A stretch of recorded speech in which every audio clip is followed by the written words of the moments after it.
Hi, and welcome to Mid-American Gardener. I'm Sandy Mason with the University of Illinois Extension as the State Master Gardener Coordinator, and I am so glad you decided to join us. Well, Mid-American Gardener, of course, is your chance to get some answers to your gardening questions. And I know sometimes I'm looking on the internet and people are talking about extreme gardening, other parts of the country, but I think here in Mid-America, we are really the extreme gardeners. We have hot, we have cold, we have dry, we have wet, you name it. So sometimes you may feel a little bit frustrated because you just can't quite figure it all out. Well, don't feel bad. We are here to help you out with your gardening questions. We always have a great group of people with lots of great information. And Mark, I know you always have a wonderful information to share with us. Yes, thank you. My name is Mark Kemp, and I am a landscape architect. I get to answer questions on landscape design, perennials, trees, shrubs. I have a question here that was posted on Facebook from Carl. Late summer, my lawn is infested with watergrass. How can I get rid of it? It used to be a beautiful bluegrass lawn, and now it looks terrible. With any of these, you want to correctly identify what weed you are trying to get rid of. Most likely it is a watergrass, which is a common name that's used for multiple different weeds or grasses and can be sometimes wrongly used for something such as yellow nutsedge, which would be a sedge in itself. But if it is truly a watergrass, you could treat that with various lawn herbicides. Quinclorac would get that, but if it's something like nutsedge, you'd need something different. So it's typically best to just kind of figure out what it is by identification on the internet or take it into a garden center, and then they're going to have a chemical usually that will help you. You can just also, probably the most important thing is to keep your lawn as healthy as possible. So it's going to come into the lawn whenever there's drought or heat, because it's going to be a summer annual. And so keep your lawn healthy, cut at a higher height, promote that bluegrass as much as possible, and kind of shade and choke that out. So really a couple good points are just get accurate identification, because Yes. I don't know how many times people use watergrass as this global term. Sometimes they're annual, sometimes they're perennials, and you really need good identification. And certainly they can take it to their local extension office. Right. Master gardeners can help for identification. So that's always a good thing to sort of keep in mind. So that's always a really good point, accurate identification. And also just really keeping the lawn, growing well. So. Yes. Management techniques, so those are always good. Always go back to the basics, right? Isn't that part of it? Yep, keep a healthy lawn, and it's an annual, and it'll basically disappear if Okay. you keep a healthy area. Super, thank you very much, Mark. And Jennifer. Yes, hi, I'm Jennifer Nelson. I'm a horticulturalist and I write a blog called Grounded and Growing. My favorite questions to answer are general horticulture, houseplants and vegetables, if I had to pick. Tonight I brought kind of a seasonal houseplant. This is called a paperwhite narcissus. It's a type of daffodil that's not hardy in this part of the country, in like zone 5-ish. But look, check out these roots. I put these in a bowl on Tuesday and they're already growing this much.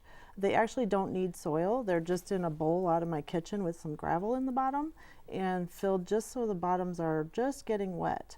And one of the problems with these is they're beautiful flowers and they smell delicious and just so sweet, and they'll fill up your house with fragrance, but they tend to get big and flop over. And so one way to alleviate that, and I'm so excited I get to try it this year.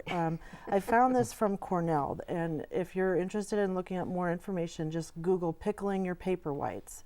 They had a student do a project on this. They take hard liquor, so vodka, gin, rum, etc., 1 part of hard liquor to 7 parts water. And after about a week, once these are growing so nicely, then you drain off the water and water it with the alcohol solution. It should reduce the size of the stems by 1/3 to 1/2, so they're stockier and they won't flop over. So I'm eager to see whether it works. And if you don't have hard liquor at home, you can use rubbing alcohol, just 1 part alcohol to 10 parts water. So we'll see what happens. I never thought of sharing a drink with my paper whites, but it seems like such a nice activity. Bartending and gardening. Bartending and gardening. Plus, this is so much fun, and I think in the winter time to see something growing. Oh, just gosh, anything. yes. It's just such good therapy. Oh, to we're see checking them something every grow. morning at my house. It's Just like, to see. yeah, It's a good kid project too, It other is. than the alcohol part, maybe. Yeah, but- not the alcohol. Okay, thank you very much, Jennifer. And Jim? First of all, I'm Jim Schuster. I'm a retired extension educator in plant pathology. And the person I've got wants to know about a box hedge, which is basically a boxwood planted as a hedge. And boxwood is very prone to canker diseases caused by volatilla. And the problem with canker disease is that there are no really good homeowner controls for it, but you can, if it does occur, prune it out. However, one of the main reasons you get canker on a boxwood is it's out of its native environment. And so the recommendation is find a boxwood, if you're especially in central Illinois to northern Illinois or that part of Wisconsin, buy your boxwood that was bred in Minnesota because it's much more cold hardy. If the boxwoods are coming out of Tennessee and Kentucky, they have a cold problem which makes them prone to the canker disease. And the canker will kill them if you don't do something about it. And then otherwise, during the growing season, make sure they don't go through any drought stress, water when you need to, when it's dry, and maybe once in a while consider fertilizing them if you are having to water a lot. Okay, very good. So it goes back to that whole thing of just, picking the right cultivars, Right. things that are going to do well, and then just trying to keep them, no stress. Right. No stress. Sometimes that's a hard part, isn't it? Yes. Anyway. Okay, and we do have a caller online too, Kathy from Champaign. You have some questions about cutting some coneflower or cornflower and hollyhock stalks. What can we do for you? Yeah. Well, I probably should have already done this, but it's been a busy year. So I never know whether to cut off the tops of the coneflowers because I don't know if things will seed. Things like obedient plants, hollyhocks, that type thing, and butterfly bushes. Should I cut those back down? It's all stuff that should have already been done, but it hasn't been done. So Okay. Well, okay, good. Well, first, Kathy, no judgment here. We don't judge. No judging. Anyway, actually, this is a really good question. Like when to cut things down and how to cut them down. Oh gosh, there was like a multitude of answers though in all those things that she mentioned. Like coneflowers at my house, I tend to leave them up because goldfinches love them and they actually hang on to them and eat, and it's kind of fun to watch. Butterfly bush I leave up and wait till the spring because a lot of times those die clear back to the ground, so we wait to see what survives. Obedient plant, I would be beating that back with a flamethrower. That tends to seed pretty readily and spread around. Yeah, a lot of the perennials I see too, leaving them to be just above the snow line when we get snow, like a sedum or a coneflower also gives a little bit of attraction. That dark seed head just gives you a little something in winter when it's maybe a little bit white for several weeks. Other ones, though, like you said, a butterfly bush, maybe you leave the top to it in case it's a really severe cold winter and there is damage. You don't have it go, further down, and just do that in spring. But One of the reasons I leave my perennials stand up about 6 to 12 inches is it keeps the leaves from blowing in and smothering them. mm-hmm. So that's good. So there's some good reasons. So there's for a lot of reasons, just leaving things till spring, that actually is just fine. Yeah. It looks Yeah. good. Yeah. And actually, I've even heard of like some of the pollinators, or actually some of the native bees and stuff. Oh, they'll yeah. actually they'll actually spend the winter, or Sure. either as eggs as pupa, are actually inside those stems. Sure. So sometimes leaving those stems. And cleanup will be a little bit easier too at times. With some of them, they'll be softer. They'll be able to break off a lot easier. Yeah, it's kind So of a Kathy, marker it's too. just fine Yeah. to leave things till Right. Yep. It's kind of a marker to remember where things were in the spring. Right. So lots of good reasons. And is there any bad things if you leave them up? If you had a What's the disease, if downside? you had a disease problem, Okay. you may perpetuate that. I mean, if anything was a problem in the summer, I would get that foliage out of there. Don't let it lay around. Because I know with a lot of the diseases, that's Right. something. Winter's on the dead stuff. Okay. So many reasons maybe to leave things till spring. So that's okay. Okay, good. Well, very good. And then we actually have some other emails. And remember, folks, if you have questions that we don't quite get to, or subjects that you're just dying to know, you can always email us or connect with us on Facebook. Just let us know, and then we will make sure that we get those answered for you. So don't forget to send us some emails. Okay, I have a question here about arborvitae. They state that they have 4 beautiful arborvitae in their backyard, which provide privacy from our neighbors. They are approximately 12 to 15 feet high. This summer, they noticed there were several branches on the ground, and they looked up and saw that there was 2 large 3-foot long bare patches. and they suspect that it's probably squirrels. So basically, as it's stated, a 12 to 15 foot is about their maturity, and yes, they are very important for privacy in a narrow space. Your hunch is probably correct. I would look at the ends of the branches that were on the ground, see if there's like gnaw marks or if it's brown or diseased.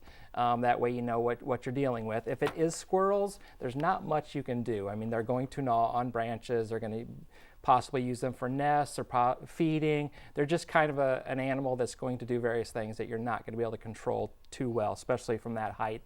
But if it is brown and it's possibly been damaged the year before during winter, if you can see the wound to see if it's got problems. Other than that, just trying to keep those as healthy as possible so that they can fill back into that space. They should kind of compensate from the surrounding foliage to kind of close that gap up so you don't see it all the time. It will take a few seasons, but it should kind of close it up unless there's a disease problem.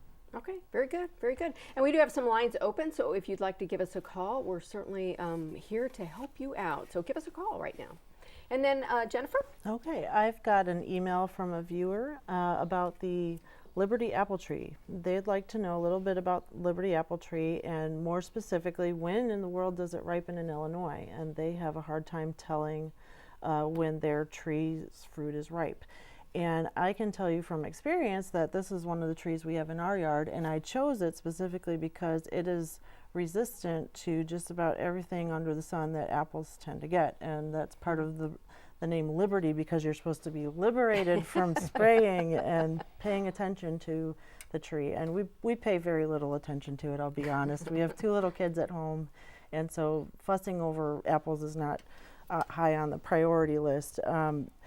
It does ripen in early September, and I was kind of comparing what the official research says about apple ripening and what we actually do, because we just taste it, and we taste the apples and see, do they taste ripe. Problem is, Liberty is naturally a kind of a tartar apple, so it's hard to gauge it if you're expecting something super sweet.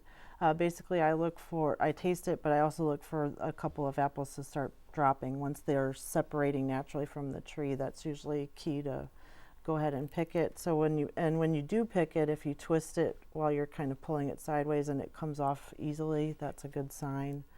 You can get really, really complicated with figuring out whether apples are ready or not. I actually read something that talked about counting the number of days from the flowers to the fruit ripening. I was like, who in the world's going to really do this? Professionals, orchardists. Yeah, professional orchardists that are keeping close eye on every single tree in their orchard.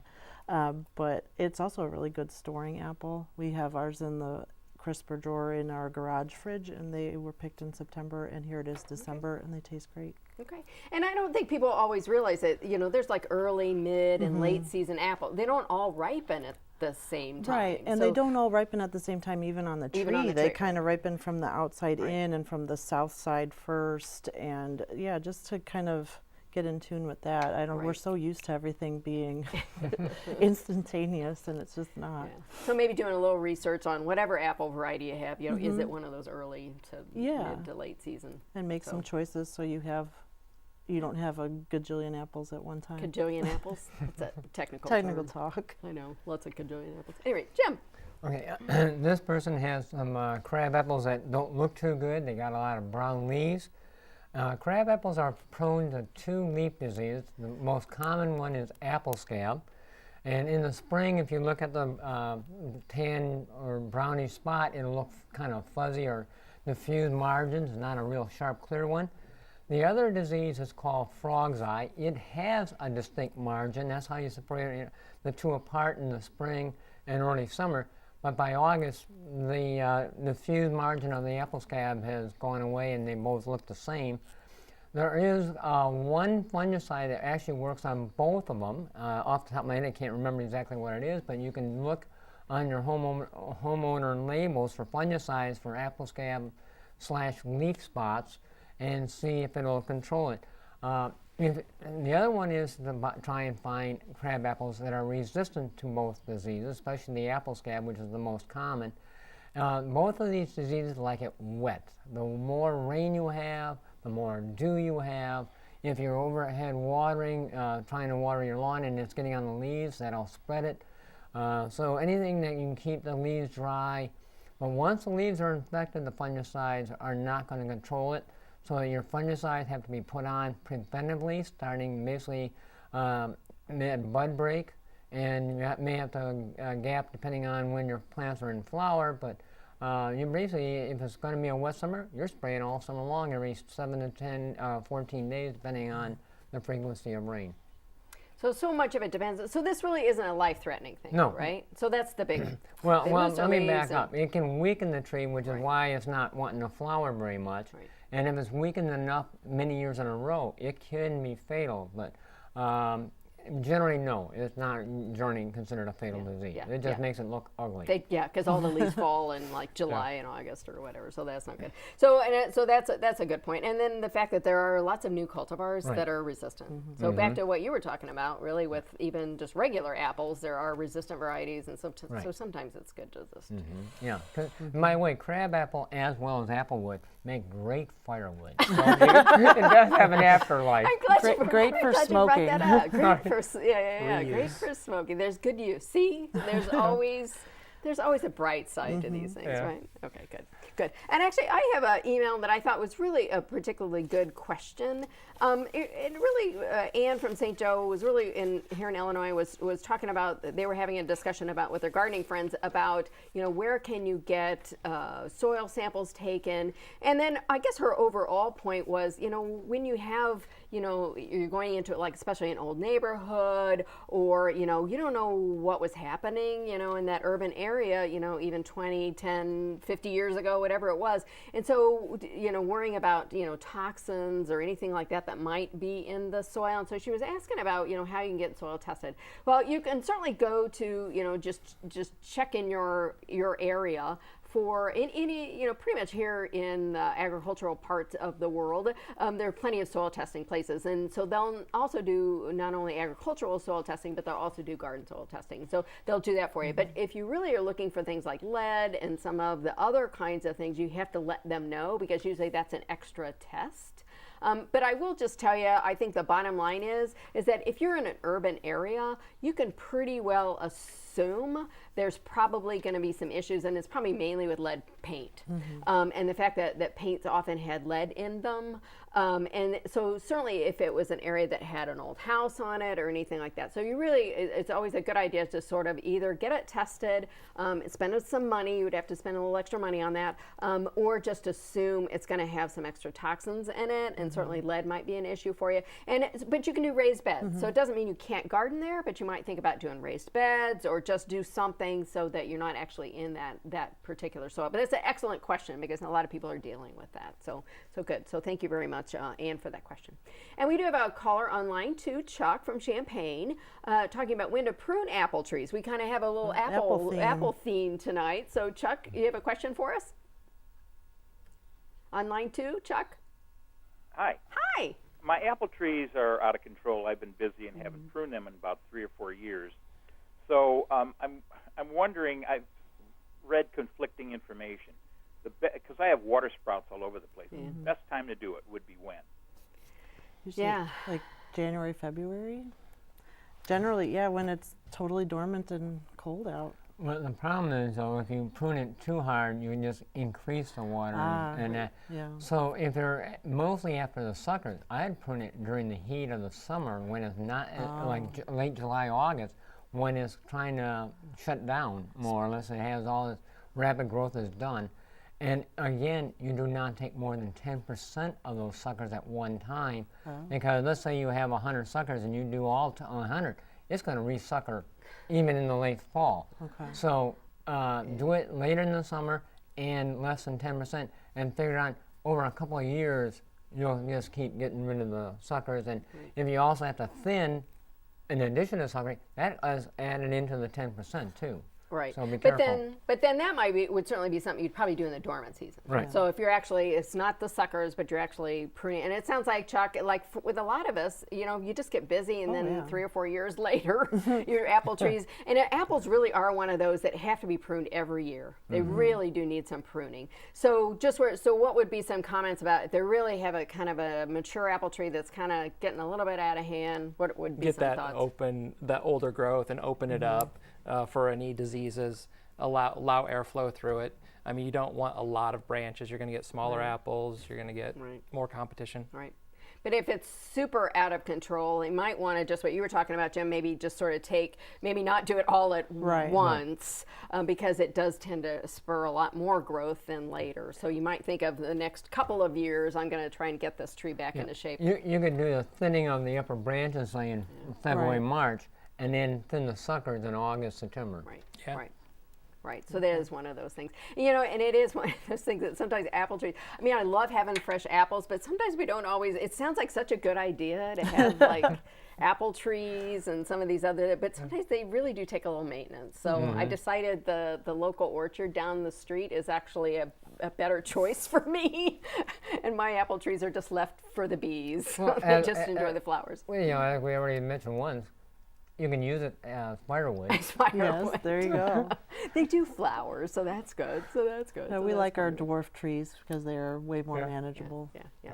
So this actually is going to be the last show of this year. So do you guys have any garden resolutions or anything you like plan for next year? What are some great things that you've decided you're going to do next year? Because I don't care how many times we've been gardening, how many years, we always have plans, don't we? I'd have to just say for myself to be more active. My current job does keep me away from our yard and our garden. So just being more active and actually committing to doing things. So. Pruning the apple tree and keeping your yard going, that's good. I'll say I'm kind of under the gun this year because we are going to be on the garden walk in Piatt County. So dun dun dun. If you ever wanted to see what my yard really looks like, oh gosh, why am I there. saying this? But my challenge is to get our mulch down as quickly as possible. We cannot have a mulch pile sitting around for the garden walk. So that's a tough one. But I Yes. can't imagine anything more stressful than being on a local garden walk. But I know a lot of gardeners do it. And it really is one of those times that it's really a great place to get ideas, isn't it? Oh, yeah. And that's the whole idea of garden walks, is yeah. just sort of get out there, see what other people are doing. So you have any resolutions? Well, I'm going to try and bring my crabgrass and goosegrass under control by using a preventive herbicide this year. And I'm also going to try and figure out how to bring botrytis under control without using any fungicide. Oh, wow. So what's your plan there? Just by using management? Not sure yet. I still got to figure that out. I thought all you plant pathologists love diseases. I thought Well, that was yeah, except for when they wipe out the flowering. Okay. So that's In other certainly people's part of it. garden. Yeah. yes. I have a resolution. Is I think just to really enjoy my garden more. We were kind of talking about that. Is that maybe I have all these beautiful garden benches that just look beautiful, but do I ever sit in them? No, I never sit in them. But maybe just as for all of us to sort of relax a little bit, enjoy your garden. We're finding out more and more the importance of just relaxing, just sort of tuning everything else out and just enjoying your garden. So that's what I'm trying to do. Of course, I had that same resolution last year, but I'm not sure I held on to that one either. So that's really part of it. So anyway, so we always, are there any other like plants that you've decided you'd really like to grow for next year, or anything you're excited about plant wise? Any new plants? There's lots of new shrubs now. It's actually one of the things that I thought is particularly interesting. There's a lot of small shrubs now, and I think sometimes we kind of forget about, we think about, flowers and, in our perennial garden, we just think about the herbaceous stuff, but there are actually some pretty cool shrubs out there for a flower garden. So that's kind of one of the other ones that I'm looking at too. A lot of really cool spireas, and that really kind of stays small. Is in your business, Mark, are there any that you've really been it's- excited about? I haven't really thought about it lately, but yeah, a lot of new introductions that will be smaller, dwarf in nature, which is obviously what people are leaning towards. They don't want a plant that's going to get too large and outgrow its space. Yeah, because I've noticed even on things like butterfly bush and a lot of the, maybe plants that we've had for a long time, a lot of the new ones are now these dwarfs. I've noticed that So you too. don't have to do all the pruning because they know people are busy. Right, I exactly. got to train my rabbits to tell them, These are supposed to be poisonous plants, and quit eating them. I got some bulbs that are supposed to make them sicker than a dog, and they just eat them to the ground. Okay. What the heck is going on? And we do have a caller online too. Rick, do you have a quick question for us about your evergreens online too? Yeah, I was going to mute the TV, but I won't.